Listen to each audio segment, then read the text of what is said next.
Hello, my dear students. This video lecture is about Harry Root culture. Myself, Dr. Shibu from the Department of Biotechnology, Safi Institute.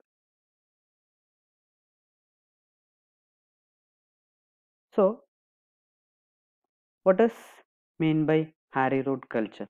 Okay, so maybe you may be aware about Harry Root disease, isn't it, caused by Agrobacterium rhizogen. So, Agrobacterium tumefaciens is there, and Agrobacterium rhizogen is there.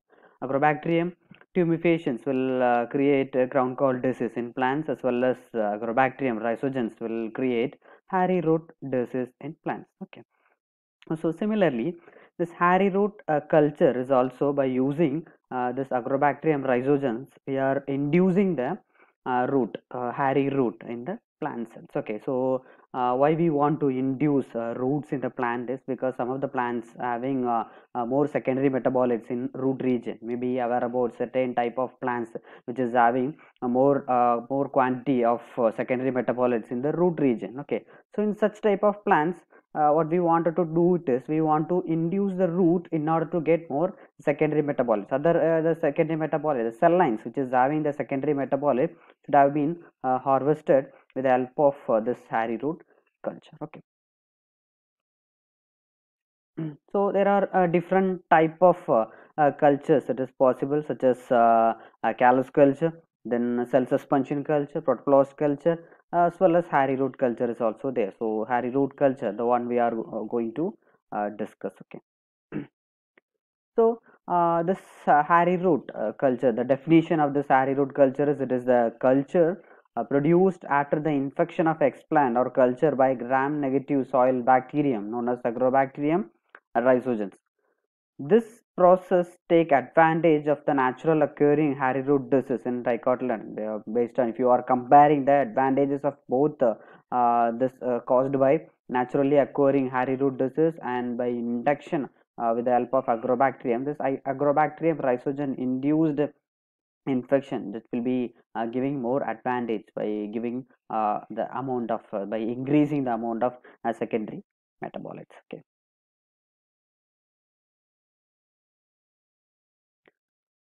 Now, the property of hairy roots. Okay, so once the plant is infected with Agrobacterium rhizogens, the properties may be changed, isn't it? So, what are all the properties of hairy root? Is the genotype and phenotype stability. There is a stability in genotype and phenotype.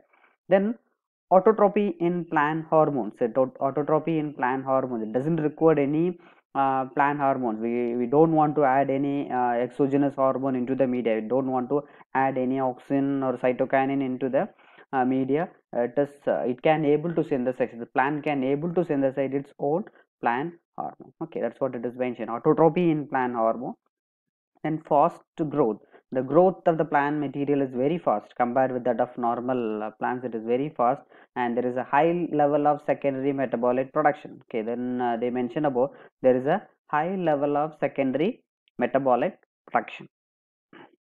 So here you can see that it is an induction of hairy root of roses they mention in solid media as well as in the liquid media. In solid media, the root it is induced. You can able to see the hairy root in the solid media, as well as in the second picture it is showing about the hairy root induction in the liquid media. So it's the bottom of the conical flask. You can able to see the hairy roots. Now, next, moving to the production of hairy root through in vivo, how it has happened, this production of hairy root, they mentioned this agrobacterium that is recognized some signal molecule which was executed by the wounded plants and became it is attached. Normally, when there is a wound in a plant, this agrobacterium is getting a signal from the wounded plant, and it is the signal which was passed by the phenolic compound such as acetylsyrenzone or beta hydroxyacetylsyrenzone, which was created by the metabolite which is created by the wounded plants. It will give a signal to the agrobacterium, that the agrobacterium will recognize such signal and will be attached on the wounded or the affected area.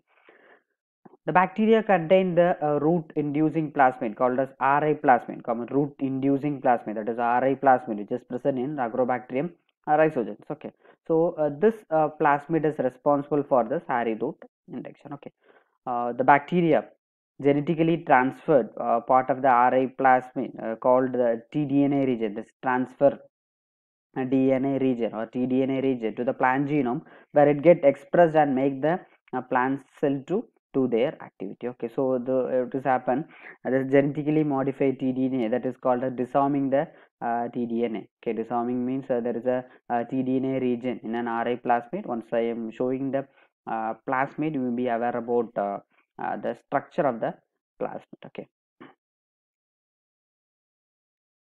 So production of hairy root in vivo, how it is happening in this in production of hairy roots, which is happening proliferation by increasing the rate of cell division, that will the cytokine expression will be happen, and the cell elongation will be happen through the auxin and cytokinin expression. The rate of division, the division of the cell will be occur with the help of cytokinin, as well as the cell elongation, which will happen with the help of auxin, okay, to produce a hairy root. And the product produce the opine, which is a type of unusual amino acid called as such as octopine, opoline, agropine, etc. Okay, this is an unusual substrate which is produced by the plant. Normally, it will not produced by the plants, as well as it is also a marker to identify whether the plant is infected by the bacteria or not. This similarly, this bacteria, once the bacteria has infected the plant, it makes the host machinery to synthesize this such type of opines. Okay,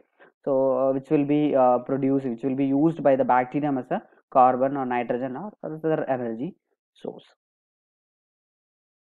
So the process, how it does happen, here you can see that there is a plant cell and there is an agrobacterium cell. So the T strand, the tDNA strand, which is excised from the RI plasmid, which will be passes through the cell pores, and it will be integrated into the plant, okay, plant host chromosome, and make a modification, and it will do their duty. So this is a process which will be indicating the T strands from the T strand from the agrobacterium, which will be entered into the plant cell.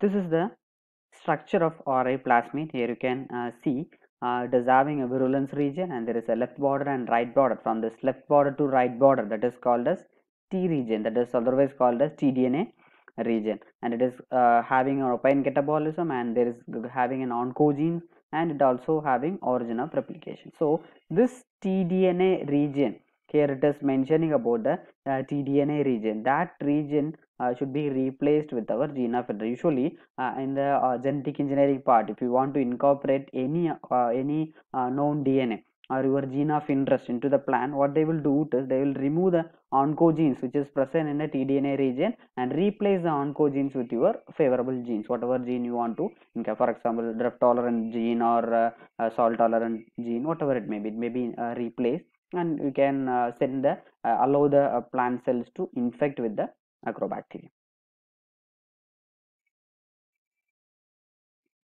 So how we can able to induce hairy root culture in vitro? So previously we mentioned about in vivo, how naturally it does happen, how the hairy roots are induced by in vivo. But in the case of in vitro, we want to create a wound to the explant. Normally, if there is a wound does happen, automatically the bacteria, this agrobacterium rhizogens will do their duty. If there is no wound is there, the explants are wounded, and then it should be inoculated with the agrobacterium rhizogens. Usually 2 or 3 days later, the explant can be transferred into the solid media with antibiotics such as cefotaximine, ampicillin to kill or eliminate the redundant bacteria, which means after the infection is over, once the tDNA region is transferred to the plant, there is no need of the bacteria. So we need to kill the bacteria with the help of such certain antibiotic which is mentioned here. Okay. So the hairy root will be induced within a short period of time, which varies from 1 week to over a month, depending on the different plant species. So the induction period, it does differ from plants to plants. It may be vary depend on 1 week to 1 month. So the decontaminated hairy root can be subculture on phytohormone free medium. Okay, so the once it is once it is affected by the agrobacterium rhizogens, the part of the tDNA region which will be transferred to the plant. Okay, So that should be taken, and it should be a subculture, and it may be inoculated on a phytohormone free media because it doesn't require any hormone. So that is also an indication. If it is growing, maybe confirm that. Okay. So certain bioreactor which will be used for culturing this hairy root, such as stirred tank bioreactor, airlift bioreactor, bubble column, etc. It is mentioned. Spin filter bioreactor. These are all the different type of bioreactor we are using to grow this hairy root. Okay.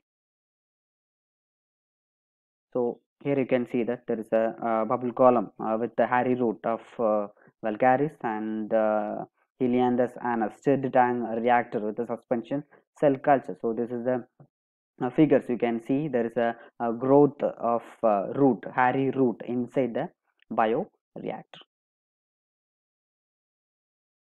So here you can able to see that Apacophytum bubble column with hairy root. Okay, so here you can see the more number of hairy roots may be induced in the media.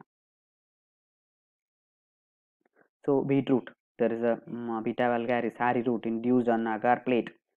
Okay. Advantage of hairy root cultures. Okay, what are all the major advantages which will be include? The hairy root system is genetically and biocentrically stable. The high production of secondary metabolite. The culture can grow under phytohormone free condition. As usual, I said without any hormone, it can able to grow, and there is an induction on the high secondary metabolite. And the hairy root system is genetically and biocentrically it is stable. The culture shows fast growth which reduces the culture time and easy to handle. That is one of the major scenario. The culture shows fast growth compared with that normal plant which is growing in the media. This culture will show a fast growth which reduces the culture time and easy to handle, similar like that of the cancer. And how the cancer cells are easily dividing, and it is dividing more rapidly. Similarly, this roots will be divided, and it will be grow more fast. So certain applications such as it will be involved in functional analysis of gene. We can analyze the gene expression of foreign protein. If we want to find out the expression of foreign protein, you can use hairy root culture. And production of secondary metabolite. Of course, there is a production of more amount of any type of secondary metabolite is possible, and the culture may produce hormone which is not found in ultra transformed root. Normal plant cannot, the culture may produce hormone which is not found in a untransformed root. So if there is an untransformed root cannot able to produce, maybe that also we can able to produce with the help of this hairy root culture. The culture may change the composition of metabolites, so maybe change the composition of metabolite. The culture can be used to regenerate a whole plant. That also it is possible. Certain application it is mentioned. Then the secondary metabolite produced in root culture. There are different example which was quoted here. There is a different example it is mentioned, like L-DOPA, a precursor of uh, uh, catecholamine. It is mentioned here, and zinconin. Then berberine. There is a different rosmarinic acid. There are different examples just quoted. You can see here. These are all the secondary metabolite produced in root culture. So certain biotechnological application which is involved in hairy root culture, we need to produce a aromatic or medicinal plant. We can take in plant material and inoculate it with an agrobacterium rhizogens, and will select the particular lines, hairy root lines, and you can screen for it to find out whether a gene is incorporated or not. Then you can culture it on different type of bioreactor, and we can grow the hairy roots. Okay, that's what it is mentioned. So that's all for today. Thank you all. See you in the next class. Bye bye.